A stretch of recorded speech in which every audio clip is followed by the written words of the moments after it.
میرے بھائیوں، اللہ رب العزت کوئی ایسا کام نہیں جو نہ کر سکے۔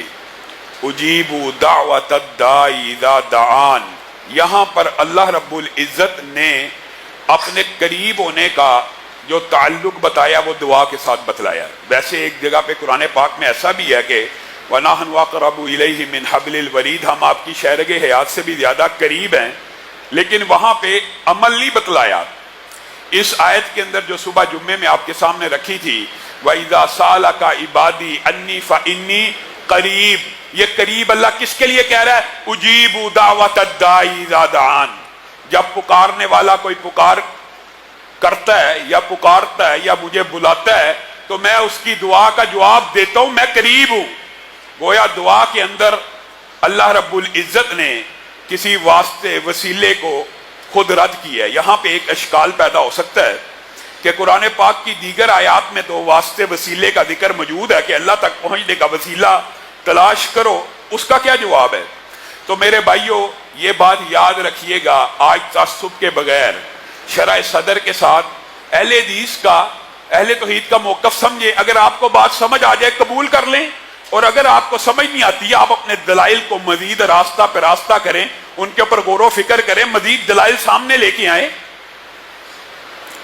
قرآن و سنت میں وسیلے کے اعتبار سے تین چیزیں ملتی ہیں کہ جن تین چیزوں کا وسیلہ دے کر اللہ رب العزت سے دعا کی جا سکتی ہے۔ ویسے تو اس آیت میں انی قریب کے بعد اللہ نے ساتھ ہی کون سا عمل بتایا؟ اجیب دعوت الداعی اذا دعان۔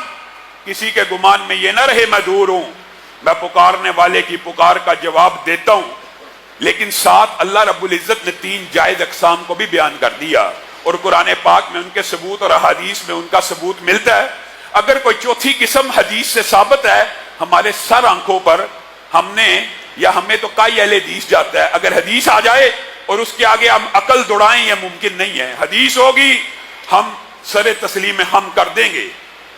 نبی کریم صلی اللہ علیہ وسلم اور احادیث اور قرآن و سنت کی روشنی میں یہ بات سمجھ آتی ہے۔ اللہ رب العزت کلام حمید میں خود ارشاد فرماتے ہیں وَلِلَّهِ الْأَسْمَاءُ الْحُسْنَى فَادْعُوهُ بِهَا۔ اللہ قریب تو ہے لیکن اللہ کے بہت سے خوبصورت نام ہیں، ان کے ذریعے اللہ کو پکارا جا سکتا ہے۔ یہ کون کہہ رہا ہے؟ اللہ کہہ رہا ہے، یعنی اللہ کی صفات کا واسطہ اللہ کو دیا جائے، اس کے اندر وسیلے میں کوئی شرک نہیں ہے، یہ اللہ ہی کی ذات۔ اللہ تو رزاق ہے، رزق کو نازل کر، اللہ تو رحمان ہے، رحمتوں کا نزول فرما، اللہ تو جبار ہے، اس ظالم کی گرفت کر، اللہ تو قہار ہے، وہ جس نے میرے اوپر ظلم کیا اس کو پکڑ لے۔ یہ اللہ کی صفات ہیں، اللہ کو اللہ کی صفات کا واسطہ دے کے دعا کرنا، اس میں کسی بھی قسم کی کوئی قباحت کی بات نہیں ہے۔ نمبر ایک بات۔ نمبر دو بات یہ ہے کہ ذات کے وسیلے کے حوالے سے ہمارے ہاں اختلاف ہے، صرف ذات کے وسیلے کے اوپر اختلاف ہے، اور کسی نیک ولی کی دعا کے بارے میں بھی اختلاف موجود نہیں ہے، اس کی بھی میں وضاحت کروں گا۔ ذات کے اوپر اختلاف ہے کہ کسی کی ذات کا وسیلہ نہیں دیا جا سکتا، اس کی مثال عقل اور منطق کے ساتھ بھی ہے اور حدیث سے بھی ثابت ہے۔ مثلا نیک عمل کوئی قاری صاحب کر رہے ہیں، کوئی امام صاحب کر رہے ہیں، کوئی مولوی صاحب کر رہے ہیں، انہوں نے تو بڑا نیک عمل کیا، اور ایک گناہ گار بندہ اٹھے اور اللہ کو کہ قاری صاحب نے بڑا اللہ تعالیٰ نیک عمل کیا ہے، اس کے نیک عمل کی وجہ سے میرا کام کر دے۔ ایک بندہ اٹھے، وہ مولوی صاحب اور علامہ صاحب بڑا نیکی کا کام کرتے ہیں، ان کی نیکیوں کی وجہ سے اللہ میرا یہ کام کر دے۔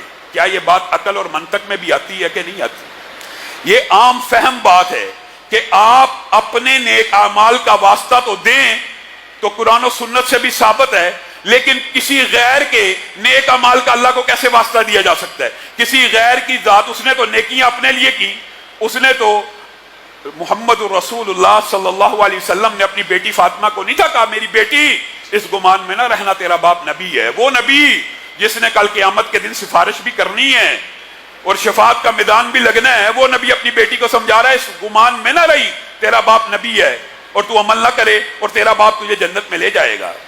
نبی کا چچا ابو لہب جنت میں چلے جائیں گے ذات کے وسیلے کی وجہ سے۔ عمل میں کروں، عمل حاجی صاحب کرے، عمل قاری یاسین صاحب کریں، عمل قاری امجد صاحب کریں، اور ایک بندہ اٹھے قاری امجد صاحب نے 8 تراویحیں پڑھائی ہیں، اللہ تعالیٰ اس کی وجہ سے مجھے معاف کر دے۔ یہ کیا لاجک؟